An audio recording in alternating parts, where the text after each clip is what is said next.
Buenas tardes, comenzamos la clase de hoy.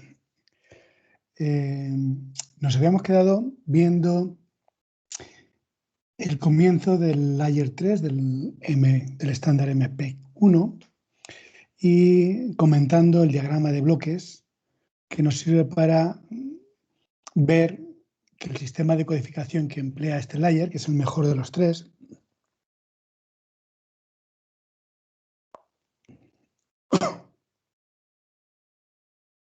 tiene una codificación híbrida, es decir, que incorpora los filtros paso-banda de los layer 1 y 2 y además, sobre la salida de las muestras de los filtros, introduce una transformada del coseno. Bueno, os comenté que las transformadas del coseno nos van a dar, si entran 36 muestras a la entrada, por aquí nos dan 36 muestras a la salida, pero solo se cogen 18 correspondientes al espectro positivo. Si multiplicamos 18 por 32 filtros, por 32 transformadas, tendremos 576 líneas espectrales, que son las que son objeto de codificación. ¿De acuerdo? Un modelo psicoacústico, en paralelo por aquí arriba va la señal de audio en tiempo y aquí en frecuencia. Y el modelo psicoacústico nos va a calcular sobre esas ventanas que están entrando, que realmente son dos, solapadas al 50%, nos calcula los umbrales de enmascaramiento o los parámetros SMR, relación señal-enmascaramiento. Y en la clase de hoy veremos todo el detalle de cómo se realiza la codificación y la estructura de trama, que es bastante más compleja de lo que hemos visto hasta ahora. ¿Alguna duda en este punto?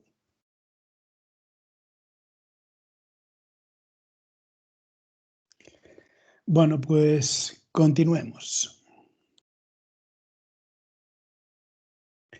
En primer lugar, el modelo psicoacústico. Bueno, el modelo psicoacústico, como sabéis, es el encargado de darnos los parámetros de relación señal-enmascaramiento en cada una de las bandas críticas de percepción de nuestro oído. Y el punto de partida en el layer 1 y 2 era la ventana directamente de los datos sobre los que hacíamos una transformada de Fourier. Bueno, aquí es similar, pero es algo distinto, porque nosotros vamos a procesar dos gránulos o dos ventanas, que cada gránulo o cada ventana nos va a producir, como hemos visto, 576 muestras espectrales. Entonces, el modelo psicoacústico realmente va a tener que realizar dos transformadas de Fourier, una para cada gránulo. ¿De acuerdo?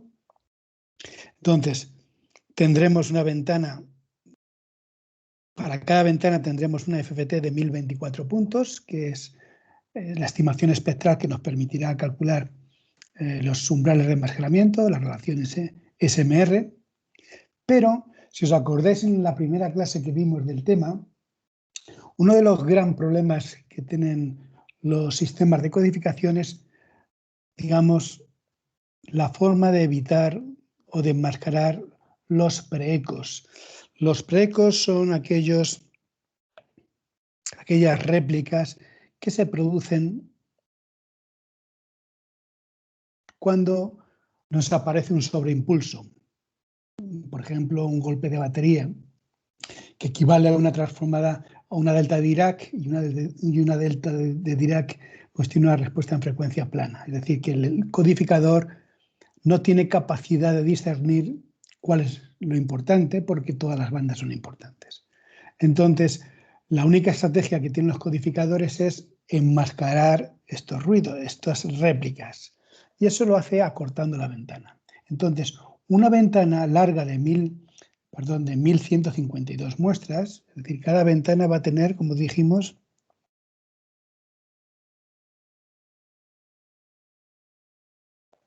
y estas están solapadas entre sí, 1152. Están solapadas al 50%. Bueno, como os he dicho, para cada ventana realizamos una transformada de Fourier de 1024 puntos. Pero Si la señal de audio que está entrando es de este tipo, es una delta, lo que se hace con la ventana larga es dividirla en 3 ventanas cortas. Una ventana larga se divide en 3 ventanas cortas. Entonces, tenemos, en vez de 1152, vamos a tener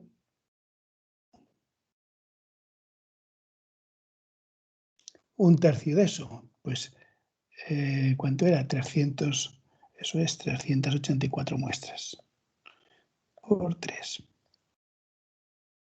Es decir, intentando que estas ventanas cortas engloben a esta señal que aparece en un determinado momento. En ese caso, la estimación espectral no es de 1024 puntos, porque mis ventanas, las ventanas en las que se ha dividido la ventana larga es un tercio, es 3 veces más pequeña. Entonces, las FFTs son de 256 puntos, es decir, va a haber 3 FFTs, una FFT para cada ventana. ¿De acuerdo? La idea es enmascarar los errores de preco cuando tengamos señales de este tipo. Entonces, normalmente, en una situación normal, tendremos ventanas largas y en determinados momentos las ventanas largas se transforman en una de 3 cortas y nuevamente, transcurridas las ventanas cortas, aparece nuevamente la ventana larga. ¿Alguna duda sobre esto? Como os dice aquí, en la ventana larga hay un solape de 224 muestras entre el gránulo anterior y el gránulo siguiente. Y en las ventanas cortas, las FFTs están solapadas entre sí 32 muestras. Entre sí.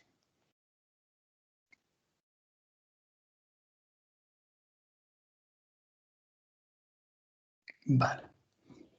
Sigamos. Perdón.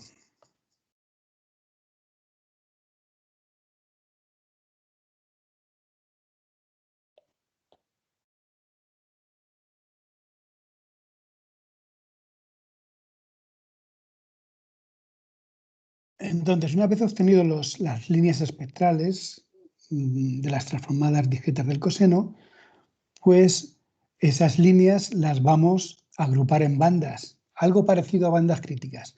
Realmente el Layer 3 trabaja con 21 bandas. Cuando tenemos ventanas largas, el espectro lo ha dividido en 21 bandas, ¿de acuerdo? Y sobre esas 21 bandas va a asignar los umbrales de enmascaramiento que correspondan. Es decir, va a calcular los valores, los parámetros SMR. Pero cuando la ventana se acorta, no podemos tener tanta precisión. Es decir, ventana corta, tenemos menos muestras para seguir los cambios en tiempo más rápidamente, pero sin embargo perdemos precisión en frecuencia.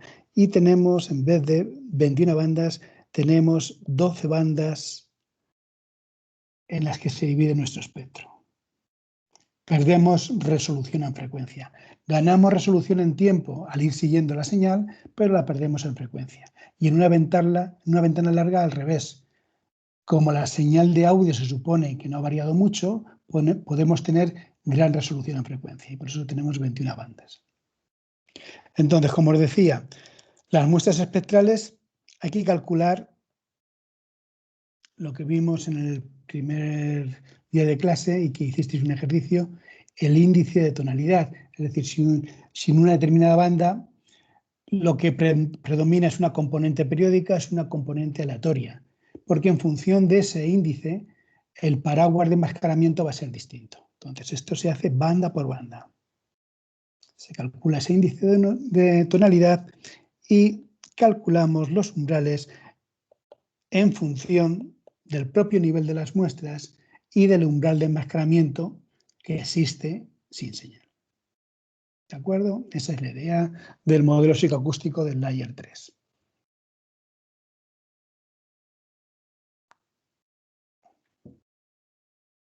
¿Alguna pregunta? Supongo que seguís ahí. No me decís nada, pues nada. Imagino que estáis ahí. Bueno. Vamos adelante.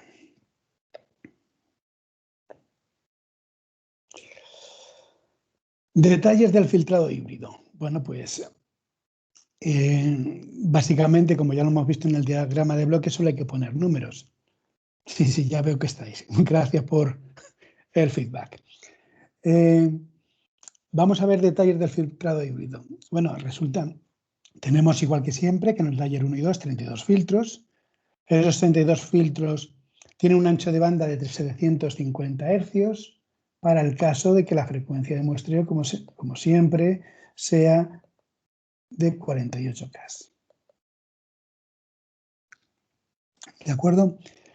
Bien, en cada filtro o en cada ancho de banda vamos a tener ahora 18 muestras espectrales que nos da la transformada del coseno. Es decir, estamos en filtrado híbrido, no en el modelo psicoacústico.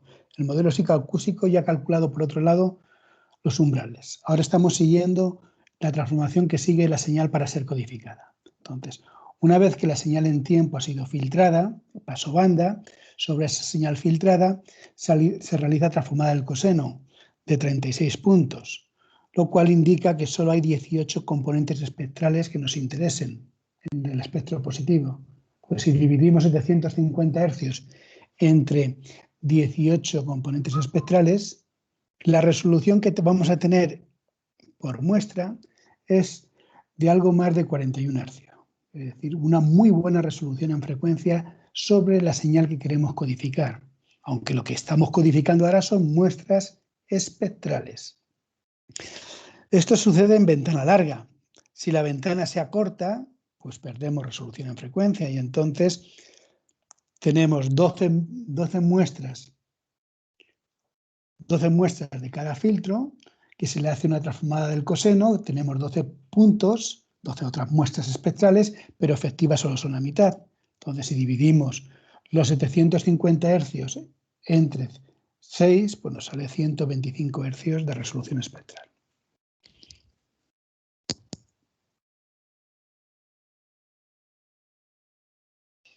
Fijaos que esta resolución espectral es muy superior a la que manejaban los layer 1 y 2, porque los layer 1 y 2 en baja frecuencia teníamos, la primera banda ocupaba 750 Hz, ¿no?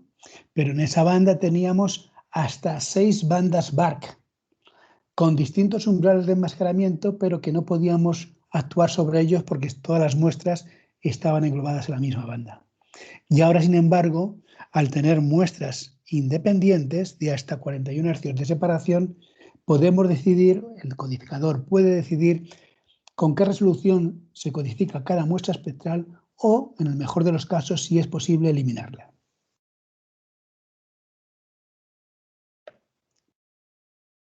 ¿Dudas? Adelante. Otro punto, los factores de escala. ¿Qué pasa con los factores de escala?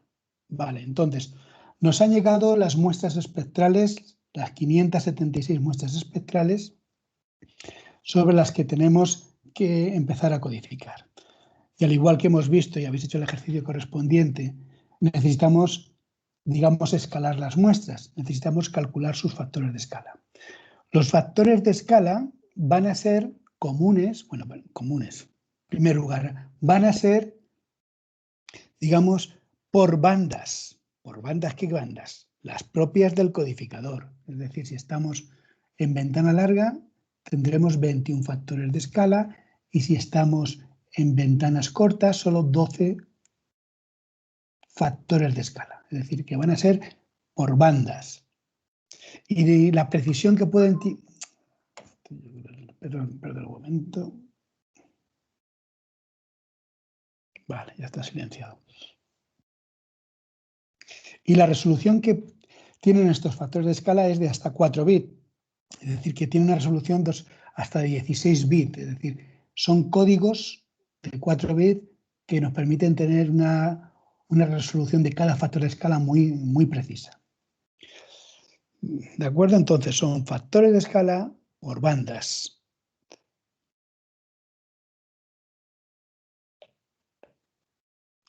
Y estas bandas, al igual que vimos en el layer 2, se van a poder agrupar para reducir el régimen binario, la tasa binaria. Cuando la ventana es larga es porque no hay demasiada variación espectral en la señal de audio, es decir, que la señal que estamos codificando tiene poca variabilidad y entonces se permite tener bastante reducción. Y una de las reducciones posibles es agrupar los factores de escala. Y entonces la agrupación es el mismo factor de escala por grupos. Las 6 primeras bandas tienen un mismo factor de escala. Las 5 siguientes otro y otro. Realmente, en vez de tener 21 bandas o 21 factores de escala, solo tenemos la posibilidad de solo tener 4 factores de escala que van por grupos. ¿De acuerdo? De 21 pasamos a 4. Y además estos 4 sirven para los 2 gránulos. Es decir, muchísima reducción binaria el ahorrarnos tantos factores de escala. Es decir, cuando la ventana es larga se supone que no hay mucha variabilidad y los factores de escala pueden ser comunes por gránulo y por bandas y por grupos de banda. Sin embargo, cuando las ventanas son cortas, tenemos todas las bandas posibles. No hay factores de escala comunes a nada. Son independientes siempre. Tenemos en ventana corta, vamos a tener 12 bandas, pues tendremos 12 factores de escala. Todos ellos independientes. ¿De acuerdo? No se agrupan por bandas. ¿Dudas?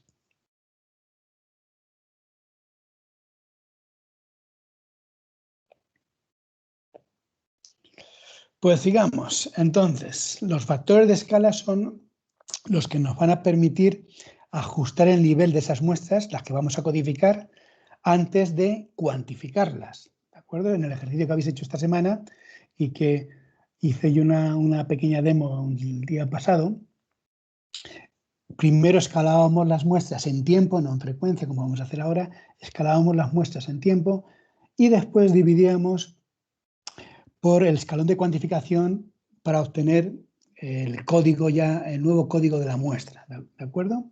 Bueno, pues aquí, ¿qué vamos a hacer? Aquí tenemos las 576 muestras que nos llegan,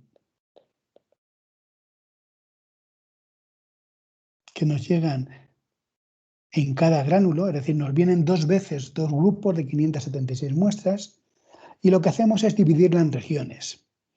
A una región la llamamos bit values, a la segunda count 1 y 0. Es decir, o dicho de otra forma, regiones donde las muestras son de alto nivel, una región donde las muestras prácticamente han desaparecido, oscilan entre el último paso de cuantificación, son nulas o tienen un escalón de cuantificación positivo o negativo, y aquellas muestras espectrales que son nulas y que no tienen contenido espectral y que no van a ser necesario codificarlas. Y a su vez, dentro de la región de bit values, vamos a dividir en 3 bandas distintas, lo que llamamos ahí región 0, 1 y 2. Bajas frecuencias, medias y medias altas. Fijaos, vamos a ver la figura siguiente. Entonces, imaginaos una situación concreta.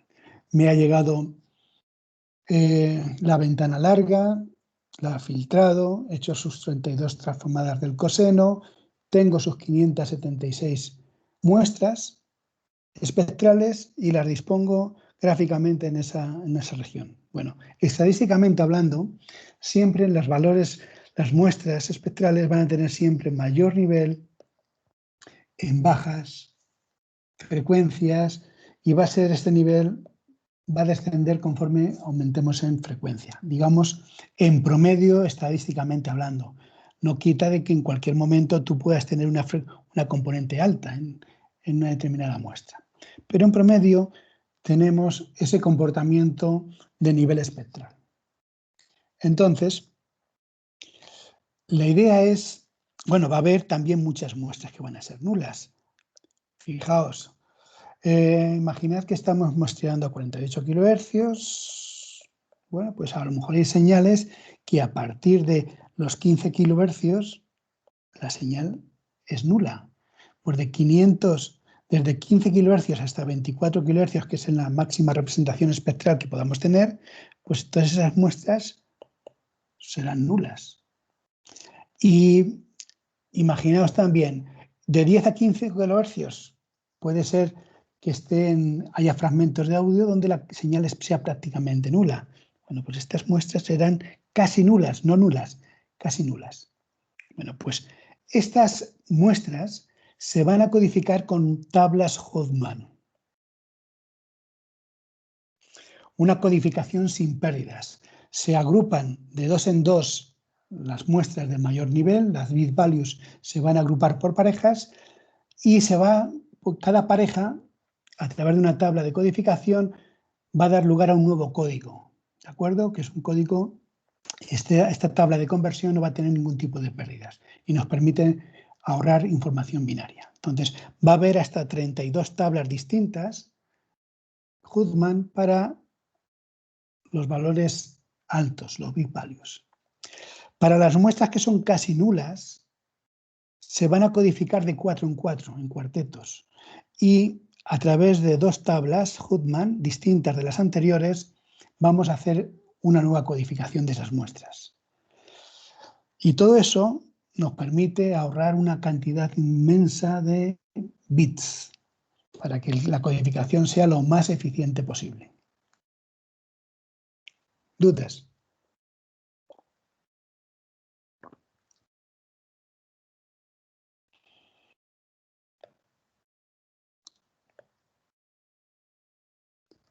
Bueno, aquí en estas transparencias os dejo dicho en palabras lo que os acabo de comentar. Las muestras de la zona bit value se codifican por parejas. Se les asigna una tabla Hodgman diferente, de 32 posibles. Count one se codifican de 4 en 4, a través de dos tablas de codificación, dos posibles que incorpora el algoritmo. Y estas muestras nulas, obviamente, no se codifican. Y ahora, ¿qué hacemos con estos códigos? ¿Qué hacemos? ¿Cómo se codifican realmente las muestras? Bueno, es un proceso ligado entre la asignación binaria y las tablas Hodgman. Vamos primero, entonces, realmente hay dos lazos, en el algoritmo tiene dos lazos, uno externo y otro interno. El interno es el que ajusta la codificación, el número de bits, en función de los bits que haya disponibles. Entonces, aquí en esta transparencia está descrito lo que hace el lazo interno. Primero, todas las muestras de cuantificación se someten a una nueva cuantificación. Y entonces, pero es una cuantificación no uniforme, es decir, que primero se comprime la señal, se comprimen los valores de las muestras por esa expresión, es decir, el valor de la muestra elevado a 3/4, es como un compresor. Y una vez comprimida el nivel, se la divide por el escalón de cuantificación que hayamos asignado en ese momento. Es un algoritmo que va a dar varios pasos hasta buscar el paso de cuantificación, el escalón de cuantificación óptimo. ¿De acuerdo? Imaginaos que estamos en este punto y hemos escogido el escalón de cuantificación óptimo. Bueno, óptimo no lo sabremos todavía, pero vamos. El que creemos que es óptimo en este punto. Elegido el escalón de cuantificación, buscamos las tablas, digamos, codificamos esas muestras con las tablas Hodgman y hacemos una reducción binaria.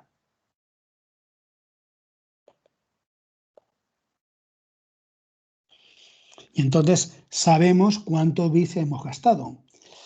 Y en este punto tenemos que comprobar, el algoritmo nos dice cuántos bits tenemos disponibles para codificar la señal de audio que estamos en ese momento tratando. Entonces, si se cumple esta condición, si el escalón de cuantificación que hemos elegido y con las tablas Hodgman escogidas nuevamente, también nos hacemos la pregunta, ¿el número de bits que tenemos disponibles es superior a lo que hemos calculado.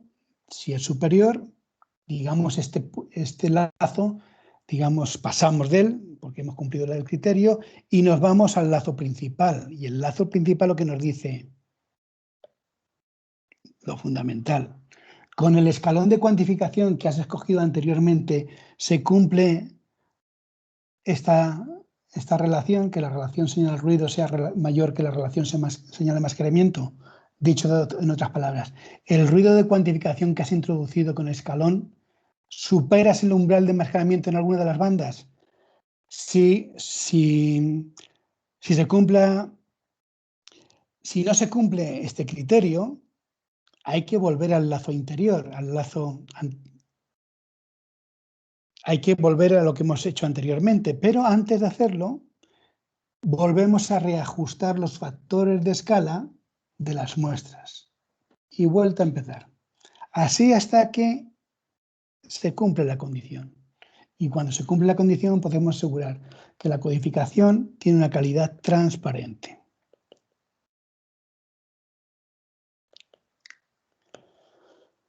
Bueno, esto no es del todo cierto. Es cierto para ciertas tasas binarias. Por ejemplo, una codificación estéreo a 96 kilobits, pues normalmente siempre va a funcionar estos dos lazos internos. Pero si reducimos la tasa binaria de forma exagerada, imaginad que decimos, no, queremos tener un MP3 a 32 kilobits. Pues esta condición de aquí es posible que muchas veces, a ver si me aparece el ratón, esta condición de aquí muchas veces no se va a cumplir con esa tasa binaria. Y si no se cumple, me quedaría en un lazo sin fin sin salir. Entonces, hay formas de salir del lazo en función de la tasa binaria escogida. Es decir, no podemos estar en un lazo sin fin sin salir del mismo, ¿de acuerdo? Entonces, normalmente una tasa de 96 kilobits o incluso algo menor como 64, vamos a tener una supuesta calidad transparente. Es decir, que no hay diferencia perceptual entre la señal que entró y la señal codificada. ¿Dudas?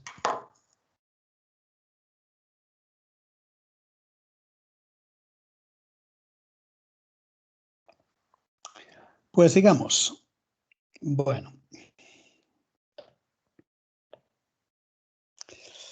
¿Y cómo la trama de datos? ¿Cómo están organizados los datos en el Layer 3? Bueno, pues básicamente hay una parte que es fija, como en el Layer 1 y 2, los Layers 1 y 2, y otra parte variable, obviamente. Pero la parte variable es más compleja de lo que hemos visto. Entonces, aquí tenemos lo que ya conocíamos, una cabecera y el CRCC, son 48 bits que gastamos sí o sí, independientemente del régimen binario. Pero va a haber otras muchas cosas que ahora, más adelante, ahora en las próximas transparencias vamos a ver, en lo que llamamos información colateral. Y toda esta información colateral, lo que llamamos parte fija, es distinta en función si estamos codificando una señal mono o estéreo. Es decir, como máximo podemos gastar de la trama de datos 32 bytes. ¿De acuerdo?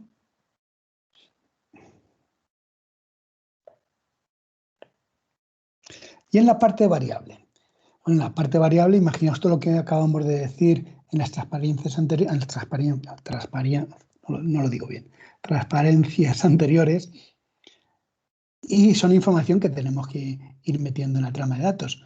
Hay factores de escala que necesitamos saber,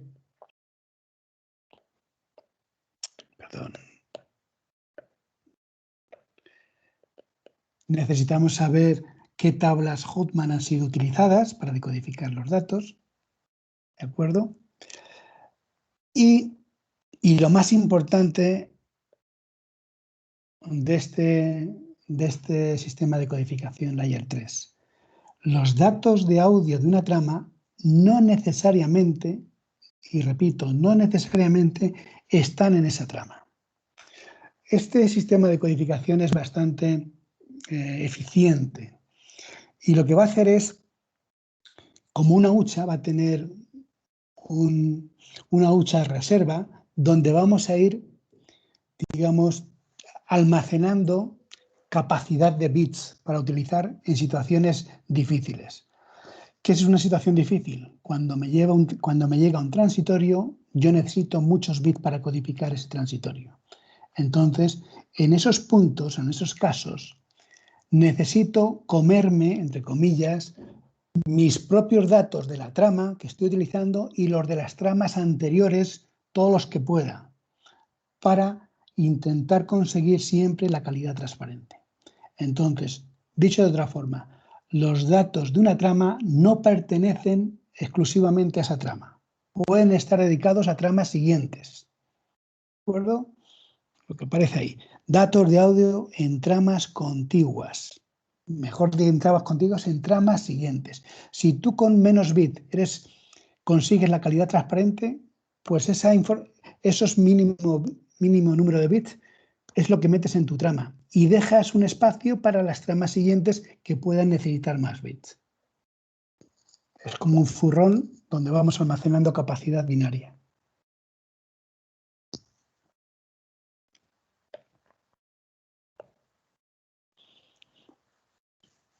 Bueno, aquí esta sería la estructura de la trama de datos. Tenemos la cabecera y el CRCC, el código de detección de errores, la información colateral, que lo he comentado antes, pero que la vamos a ver en detalle más en las transparencias siguientes, y los datos de audio. Los datos de audio que realmente son datos codificados con Huttman y, ¿de acuerdo? Y que corresponden a parejas o cuartetos de muestras espectrales escaladas. Todo eso es lo que representa el main data. Va a haber dos gránulos, porque van a entrar dos ventanas, gránulo 0 y gránulo 1. Y en cada gránulo habrá normalmente dos canales, el izquierdo y el derecho. Y para cada canal tendremos sus factores de escala y los códigos Huttman en los que se han codificado las muestras espectrales. Toda esa sería la estructura de codificación que alberga una trama de datos. Y por último, como os decía, en el layer 1 y el layer 2, los bits de relleno. La trama siempre tiene que ser múltiplo de 8. Es decir, no puede haber tramas que no sean un número entero de bytes.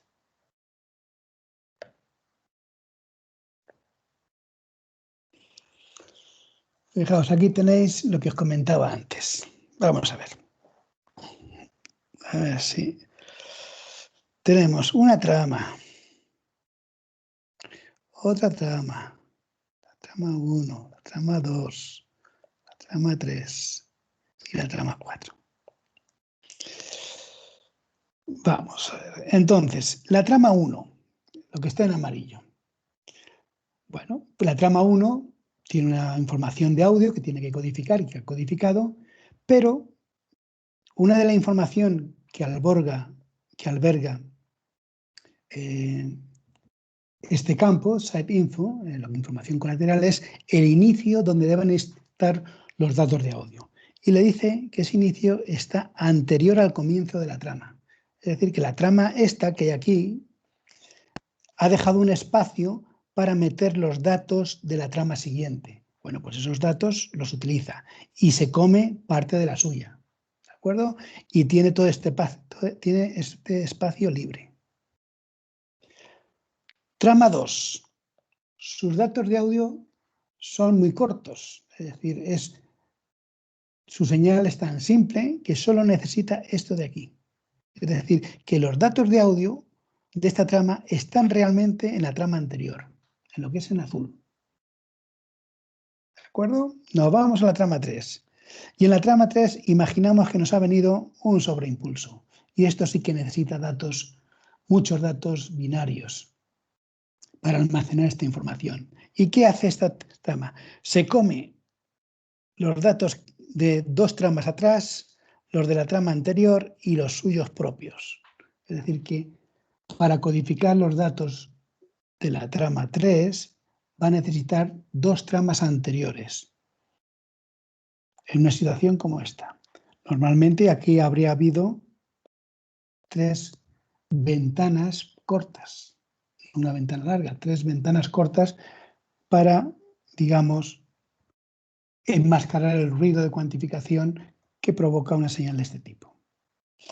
Y cuando la situación de excepcionalidad desaparece, volveremos a una trama normal, una ventana larga, donde sus datos de audio comienzan, en este caso, porque los ha consumido la trama anterior todos, empieza al inicio de su trama.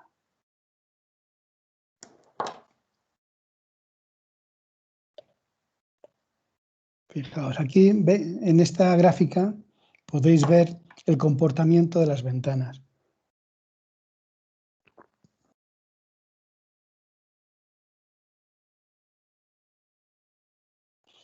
Nos situamos en cualquiera de los filtros, de los 32 filtros que tenemos en el codificador. Están entrando 36 muestras, ¿de acuerdo? Y antes de entrar a la transformada del coseno, tengo 36 muestras en tiempo. Entonces, tendríamos una ventana larga, solapada al 50% la siguiente, pero aquí, en este intervalo, es donde tenemos supuestamente el sobreimpulso. Bueno, pues la ventana larga pasa a una ventana corta, ventana corta, ventana corta y después ventana larga. Fijaos, las ventanas se tienen que solapar entre sí, pero una ventana larga, ¿cómo la solapamos con una ventana corta? Bueno, pues si la ventana larga tiene 36 muestras, aquí tendríamos 18 muestras de solape, pero en una ventana corta, ¿cuántas muestras tenemos? 12. ¿Y cuánto será el solape? 6 muestras. La ventana larga, esta ventana larga, se solapa 6 muestras, las 6 muestras últimas con las 6 primeras de la ventana corta. Y así sucesivamente. Y la última ventana corta, las últimas 6 muestras de la ventana corta, se solapan con las 6 primeras muestras de la ventana larga. Dicho de otra manera, tenemos 4 tipos de ventanas en este codificador.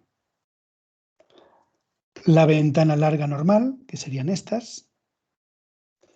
La ventana de transición de larga a corta, que sería esta. La ventana de transición de corta a larga, que sería esta. Y la ventana corta. Es decir, 1, 2, 3 y 4. 1, 2, 3 y 4. 4 tipos de ventanas, que esta es una información que también hay que dar en la trama de datos, una información colateral. ¿En qué ventana estamos?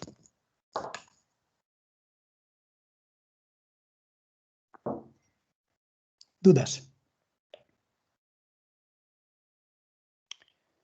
Bueno.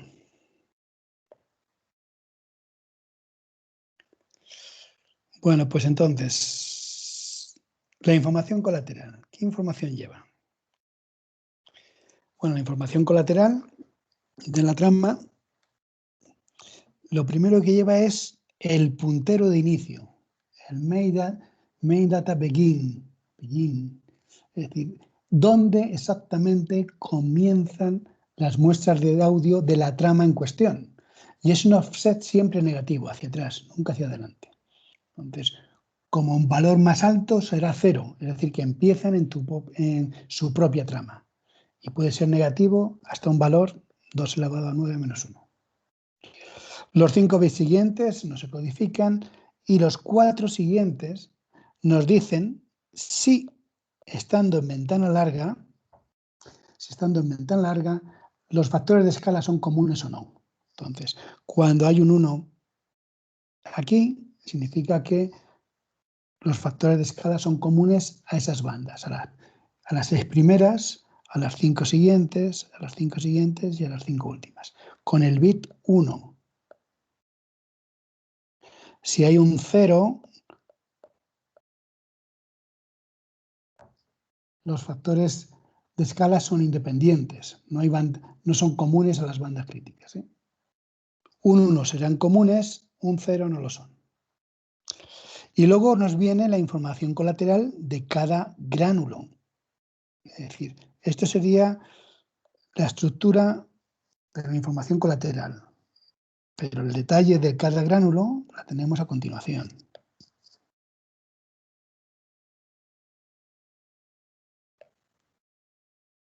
Pero esto ya es simplemente por curiosidad, ¿no? Obviamente no es necesario que lo aprendáis. Si alguno tiene interés, aquí tenéis los datos correspondientes. Pues, por ejemplo, nos dicen, parte de los bits nos va a decir que cuántos bits utilizamos en lo que llamamos main data. Es decir, estos son bits por canal del gránulo correspondiente, en este caso del gránulo 0. Y le decimos cuántos bits estamos utilizando de main data. ¿Cuántas muestras espectrales tenemos en bit values? El global gain es el escalón de cuantificación que estamos utilizando. Los factores de escala, es decir, es un índice que indica los bits utilizados en los factores de escala, nos lo dice aquí, en esta información. Aquí si se utiliza ventana larga o corta, el Windows Switching Flag. El tipo de ventana, de transición a corta, corta o transición a larga, ¿de acuerdo? ¿Qué más cosas? Aquí, por ejemplo, en Table Select nos indican cuál de las tablas Huffman han sido utilizadas para codificar los bit values, ¿de acuerdo? Como hay 3 regiones, pues hay 3 con 5 bits, 2 elevado a 5 son 32. Es decir, como hay 32 tablas Huffman, son códigos de 5 bits, pero como tenemos 3 regiones, serán 3 por 5 bits, 15. En ventanas cortas, el escalón de cuantificación se reajusta y como hay 3 ventanas cortas, pues serían 3 por 3, 9 bits.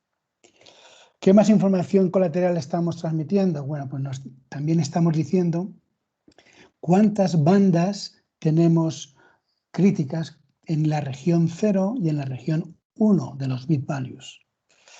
¿Y qué más cosas? Bueno, en las muestras casi nulas también hay que decirle cuál de las 2 tablas Huffman estamos utilizando.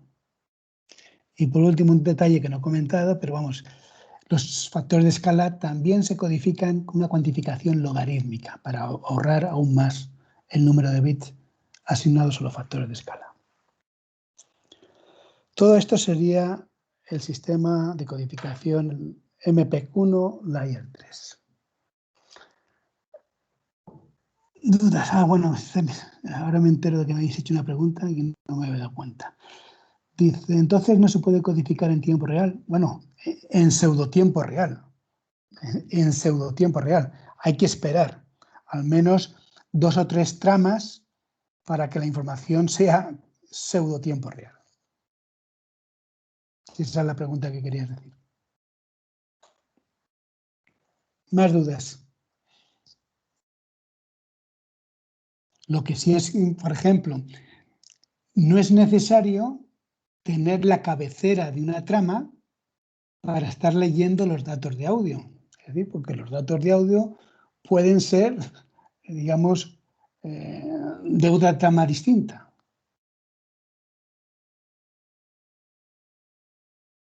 Más dudas.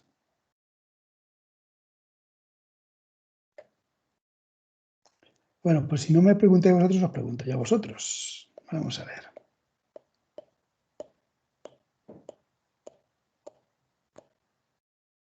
En esta transparencia, siempre la codificación Huffman utiliza 576 muestras espectrales, pero es para... ¿Y cuándo tenemos 576 muestras espectrales? Para la ventana larga. Para la ventana corta, ¿cuántas muestras espectrales tenemos?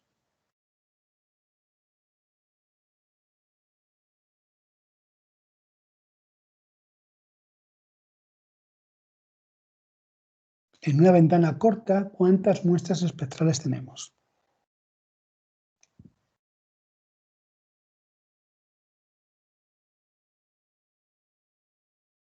Pregunta de examen, entre otras muchas. ¿No?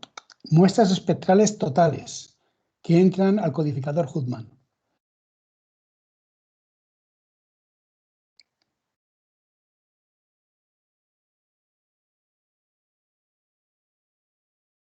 Sí, vale. Eso es inmediato, pero hay que hacer la cuenta al revés.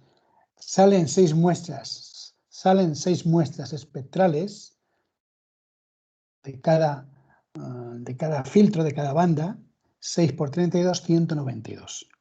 Es decir, que en una ventana corta produce 192 muestras espectrales. La siguiente ventana corta, 192. Y la siguiente ventana corta, 192. Es decir, en total, 576. Entonces, ¿cómo se hace la codificación Huttman de 192? No se hace. Lo que hace, bueno, este tipo de codificación se aplica a cualquier tipo de datos, no es exclusivo de audio. Lo que hace es agrupar las muestras para tener nuevamente 576. Entonces, cogemos las muestras de 3 en 3, la primera muestra de la primera banda corta, las 3 primeras, bueno, a ver si lo digo bien. Vamos a ver. Si tienes aquí 192, 192 y 192 por 3 son 576. Entonces, vas cogiendo de 3 en 3 y las colocas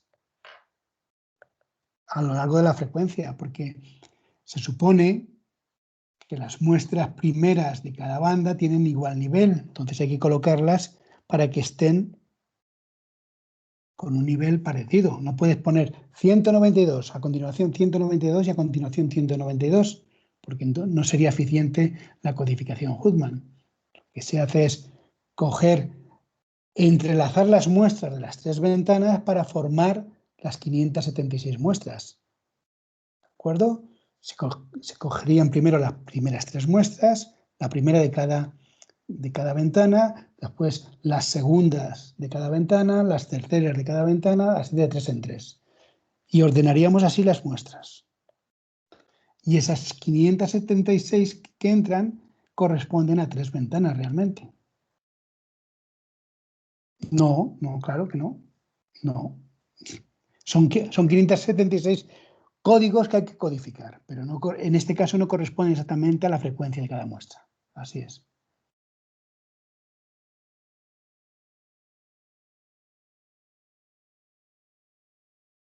Más dudas.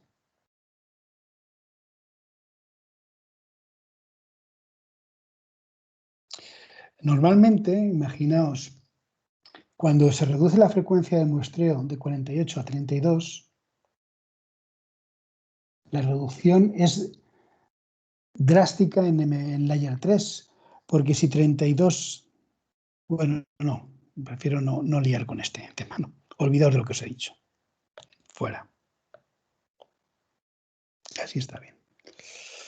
¿Más dudas? Bueno, pues con esto terminamos el layer 3. Queda la clase de mañana.